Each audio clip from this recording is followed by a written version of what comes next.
welcome back to my channel.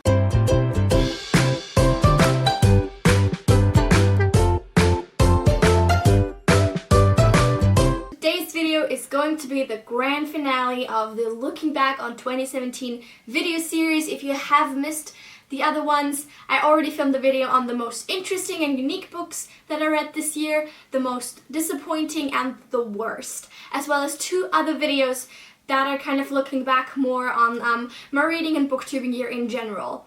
I will link the playlist of all of those videos in the description box below if you want to go and check them out. But today it is finally here and we are going to be focusing on the very best books that I read in 2017.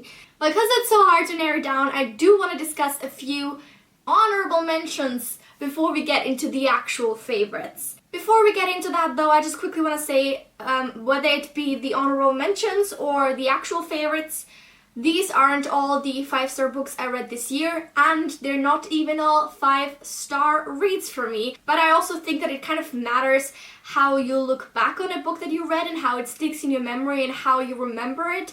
It doesn't mean that these books are flawless, but I think for me they just like stuck out among all the other things I read. And while many of them are 5-star reads, some are 4-star reads, and I still think that they're really, really worth reading. So anyway, let's get into it. Starting with the honorable mentions, I have 6 of these, and the first is The Republic of Thieves by Scott Lynch. This is book 3 in the Gentleman's Bastards series. Book 4 is coming out in 2018. Hopefully, cross your fingers, it finally happens. This series is definitely one of my all-time favorite high fantasy, like heist, thief story series. It is perfection in every way, and the reason this book in particular stood out for me this year is because we finally get a glimpse into Locke Lamore's past, and we get a first appearance finally of his childhood love, Sabitha, and it is just The next book I want to mention is Arabella of Mars by David D. Levine. I have not talked about this book enough on my channel, which is why I specifically wanted to mention it here. This book is young adult, but it is the really, really good kind of young adult. It is steampunk, alternate historical fiction type of thing, and it follows Arabella, who grows up on the moon. Is it the moon or... It's clearly Mars. This book follows a young girl called Arabella who grows up on Mars but is forced by her mother to move back to London. In this world, Mars is basically an extension of the colonies of England, so it's kind of also a look at colonialism and like a critical look at colonialism, which I really appreciate, and it deals with so many interesting and relevant and important topics that I feel like on that level alone it is the perfect young adult novel. It is also so fun to read. Arabella is such a kick-ass heroine. She's amazing. And this book even has my favorite trope in it, which, if you can guess it, gold star, is girls dressing up as and pretending to be men. I don't know why.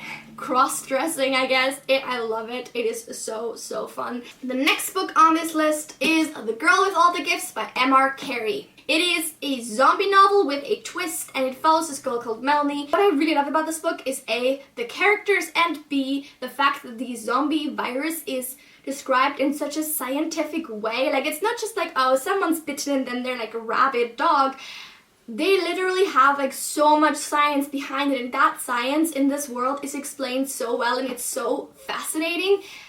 I needed to know more. The second to last honorable mention is Grotesque by Natsuo Kirino. I've talked about this book back in October when I read it for the Spookathon, and this book follows a woman whose younger sister and high school best friend have both been murdered after turning to prostitution as adults, and she kind of just like recounts her life and their lives, and also the murderer's life, and like I don't even know. It's so interesting. It deals with a lot of relevant societal topics that are currently, you know, a thing in Japan.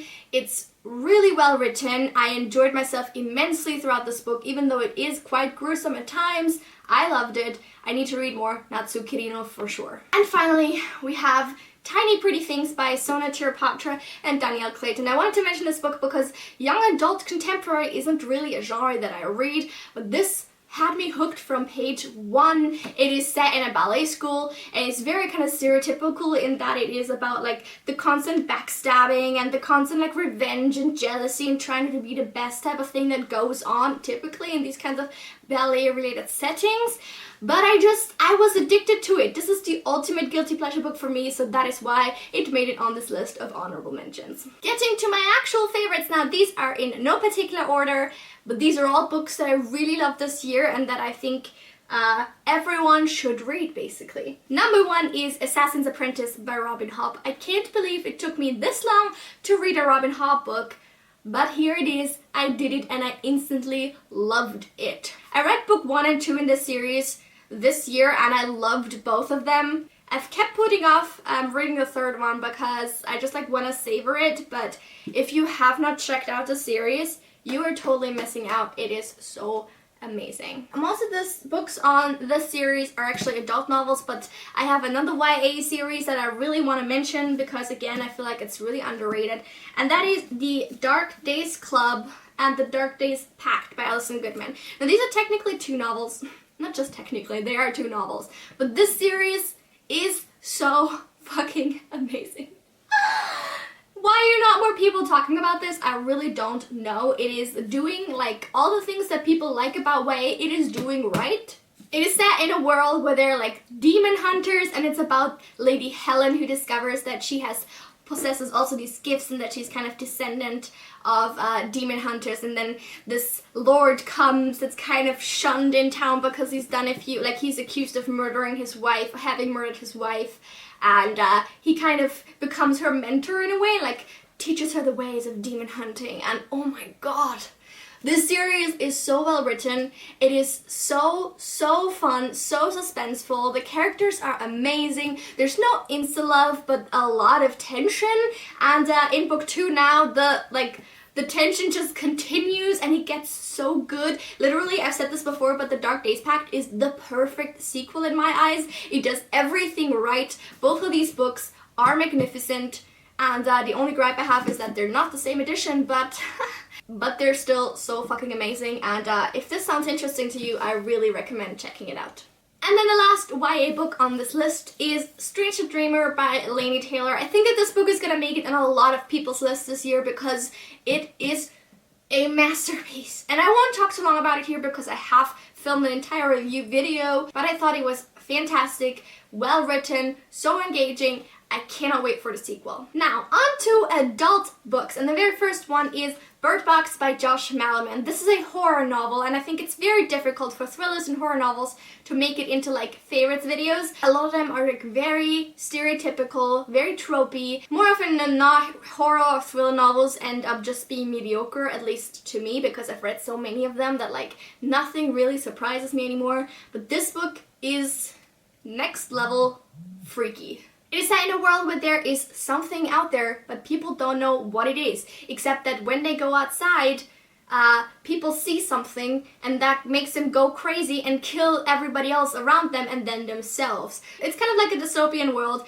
and this woman has been hiding out in her house for 5 years, and she lives there with 2 children, and she has been training them to be able to cope without sight so that they could finally like move somewhere else and like go to a safe place because they've been there for such a long time. It's just so suspenseful, so creepy. The ending is done really well and like wrapped up so fantastically. If you have not read Bird Box, you have to, absolutely. The next book is not gonna come as a surprise to many because I have talked about it as one of my favorites of 2017 before, and that is Stay With Me by Ayobami Adebayo. Set in Nigeria, and it follows this woman and her husband, and the woman is barren, so she can't conceive children, which is a really big problem, especially in this sort of society that they live in, and the husband's family is now pressuring him to take a second wife to finally be able to have children, and obviously that puts a lot of strain on their marriage and a lot of pressure on her herself, and the story goes from there, and it goes into a completely different direction than you think it will go, which is what makes this book so just mind-blowingly amazing. Oh my god, there's so many twists and turns, and there's so much heartbreak, like genuinely, oh my god, the amount of times I cried during this book is unreal. It is so well written, it is so engaging, and it it's just so fantastic. I mean, what more can I say? Another definite favorite is The Handmaid's Tale by Margaret Atwood. This is my first Atwood novel that I've ever read, and I instantly fell in love with her style of writing. I think I don't have to say too much about it. It's probably on lots of people's like favorites list of any given year. After reading this book, I kind of felt the same as when I read 1984 by George Orwell, which is this sort of sense that while this is written as a dystopian society, it's not as dystopian as we might think. A lot of the sort of behaviors in the society sort of towards women, like the attitudes towards women and things like that, they already exist, or like still exist in our life today. It's just a really thought-provoking and eye-opening book, and it's so engagingly written and so well written. I really loved it. I gave it 5 stars obviously, and it is a certain favorite of mine now. Another more recent read of mine was A Night Film by Marisha Pessoa, and this book completely surprised me by how creepy and terrifying really it was. Again, it's really rare for me to love a horror or thriller novel this much, but I couldn't help but just like be drawn into the story, and like it had its hooks in me and wouldn't let go, and it made me feel all of the things. This book is basically about a journalist who investigates the infamous film director Cordova, who makes a lot of horror movies, but he himself is a very elusive figure. He's never been captured on photograph or on film, and nobody really knows what he looks like or where he's at or what he's doing, so that's kind of what he looks into. And then Cordova's daughter Ashley commits suicide, and that's kind of the spark that like sets everything in motion. And as the journalist himself is kind of drawn into this world of Cordova, so the reader kind of follow him, and it just gets so twisted and so terrifying and creepy and suspenseful, and it just, oh my god, by the end of it, like, you don't even know what to believe anymore, what is real, what is fiction, you don't really know. And another book I wanted to mention was Big Little Lies by Liane Moriarty. Again, I really feel like this is in a lot of people's videos. This was my first book by Liane Moriarty, and definitely the best I've read so far. It has been everywhere because of the miniseries, and a lot of people have been talking about it, so I won't go into the plot too much, but I thought it was a really well written, really captivating. The topic is just like so interesting, and it deals with like a lot of heavy topics, but still manages to make it fun and humorous, and like made me laugh out loud at several times while reading this, and I enjoyed myself so much. I really was disappointed with like everything else I read by her because nothing could live up to Big Little Lies. This is so good, and if you've still not read it, what are you waiting for? If you've watched my most disappointing books of 2017 video, then you probably have been waiting for this one to show up, because I kind of spoiled that it would be in this video, and that is Annihilation by Jeff Vandermeer, book 1 in the Southern Reach trilogy. Book 2 and 3 are unfortunately on that list of most disappointing books because they just fell so flat for me, but book 1 had me in its grips for the entire time, and holy shit. The book is so well written, and it is so creepy, and I just like had this haunted feeling for the entire time of reading it. I also thought that the pacing in this one was perfect because book 2 and 3 are quite a bit longer, and for this, like, the length was perfect. It had me hooked from page 1. The atmosphere is so palpable, and I just felt like I was the one on this expedition, and I just like kept being like, oh my god, what's gonna happen next? What does this mean? What does that mean? What is going on? Even though I was so disappointed with the sequels, I still recommend reading the first one and then just kind of stopping. I know that is like kind of counterintuitive to many people, but in this case it really is what I would suggest. This book was fantastic, and the sequels unfortunately were not. And finally, another first book in the series, and that is Pines by Blake Crouch. This book follows an FBI agent who gets sent to the town of Wayward Pines, where he has to investigate the disappearance of 2 of his colleagues who have been sent there previously on an assignment. This agent, Ethan Burke, ends up in the town, but he has amnesia, and he doesn't really remember how he got there and what he's actually doing, and then starts to piece back together his memory, and also starts talking to the townspeople and realizes that there's something weird going on and that he might not be able to leave the town after all. This book is a thriller, and it is so fucking amazing.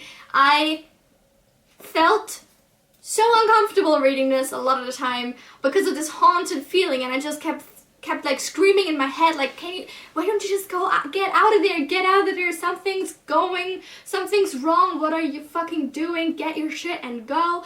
And it had me on the edge of my seat for the entire time, and the plot twist at the end is just, I wasn't sure if I was gonna love it, but I feel like in the context of the series, it makes sense. It is a wonderful, I love it. I love everything about this. I have not yet read the sequels because I was worried that they wouldn't live up to Pines, like the first one, but I have to at some point because I really want to know what happens next. And if you have not read this yet, I highly recommend you do so. Those are all of my favorite books of 2017. There's a lot of them, clearly. I hope you found some inspirations on what to spend your Christmas money if you still have any, unlike me, because I already did spend it all. Just kidding, but close to it at least. I hope you guys enjoyed this. Let me know in the comments down below if you've read any of these books and what was your best book of 2017 that you want to recommend to everyone. Thank you so much for watching. Don't forget to check out all the other videos in this series and come back 2018 for another video. Have a lovely week. Bye!